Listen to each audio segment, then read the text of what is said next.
Chers tous, vous voulez vous soulever? Je crois que c'est le moment. C'est le moment d'arrêter de nous faire violer en permanence, mais en nous laissant penser que finalement ce viol est consenti. S'agissant du confinement, s'agissant des gants, de toutes les sécurités nécessaires pour faire face à cette pandémie, d'après leur dire,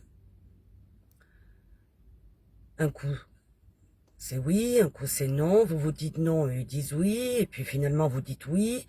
Voilà, c'est ça après un viol consenti. Mais il va falloir se réveiller parce que vous avez bien compris que les droits de l'homme, c'est que les droits de l'homme riche. Les droits de l'homme qui a du pouvoir. Et non pas de justice et des droits de l'homme pour le pauvre. D'ailleurs, l'injustice, c'est pour le pauvre, la justice, c'est pour le riche. Des exemples, vous en avez des tas. Vous avez très peu de politiques ou de personnes influentes qui ont été incarcérées, même pour des faits très graves. La prison, c'est pour les pauvres. Les comparutions immédiates, c'est pour les pauvres.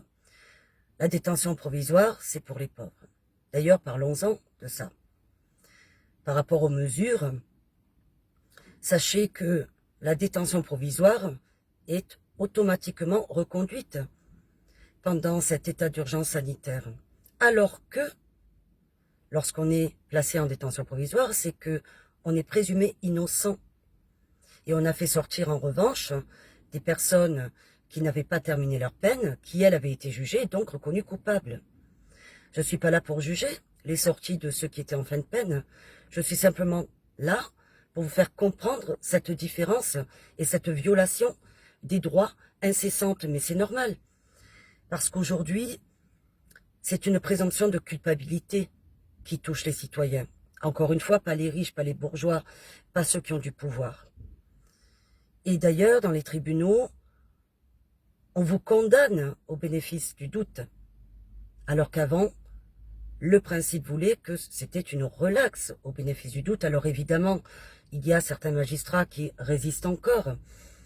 Ils sont très peu nombreux, mais combien de temps vont-ils pouvoir résister face à ce pouvoir? L'État, c'est nous.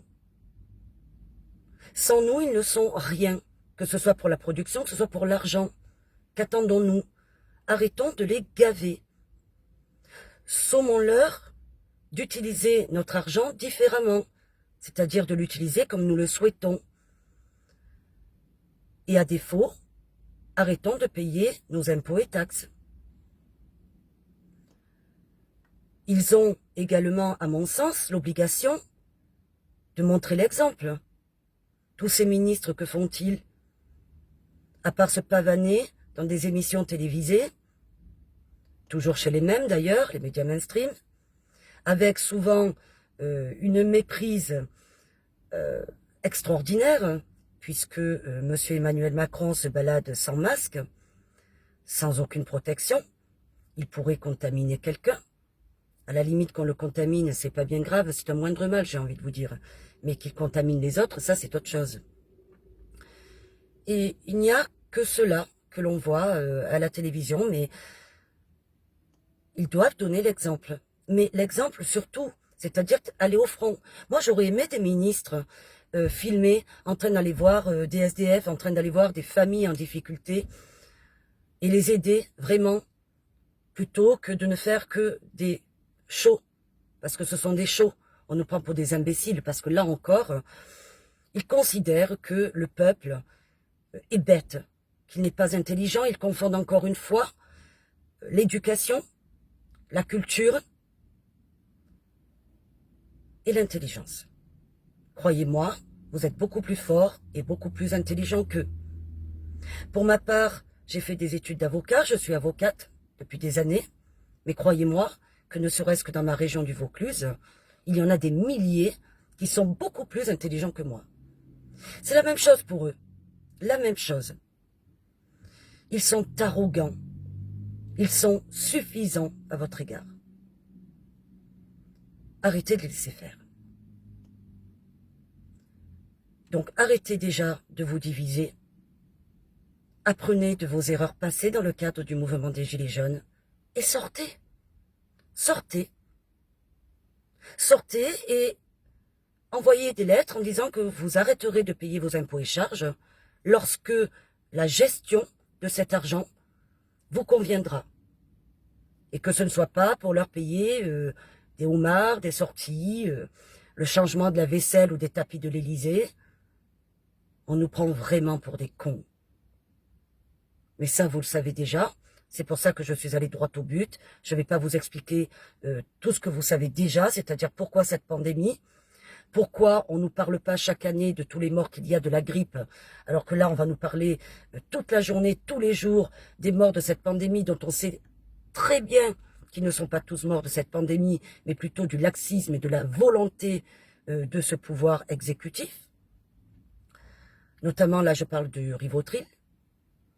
J'ai des preuves sur ça, puisque j'ai sorti la maman d'un client qui était sous ce médicament. On lui a dit qu'elle était en fin de vie. Or, aujourd'hui, ça fait 6 mois, elle va très bien. Elle est chez son fils. Donc, ces exécutions programmées de certains nombres de la population, de certaines personnes vulnérables, eh bien, ça suffit. Je crois que vous le savez, je ne vais pas rentrer dans les détails. Pareil pour nos enfants, c'est à ne plus rien y comprendre. Pareil pour le port du masque, c'est à plus rien comprendre. D'ailleurs, là, je fais un petit clin d'œil à Sibeth. Et oui, elle est si bête que ça. Oui. Mais nous, on n'est pas bêtes, on sait mettre un masque. Quand vous pensez qu'elle avait déclaré de toute façon il y a quelques mois, et du coup là, rien n'est étonnant, qu'elle était capable de mentir pour le président de la République, et bien voilà, de toute façon elle fait ça depuis le début, mentir pour ce président de la République, mais sachez qu'il ne faut rien oublier, rien pardonner. Alors s'il vous plaît, arrêtez vos querelles, arrêtez. Pensez au futur, pensez à vos enfants, arrêtez d'être égoïste, arrêtez ces divisions, arrêtez ces batailles. Rassemblez-vous et sortez. Voilà, je vous dis à très bientôt. J'espère que nous allons vraiment y arriver et que nous allons être enfin unis.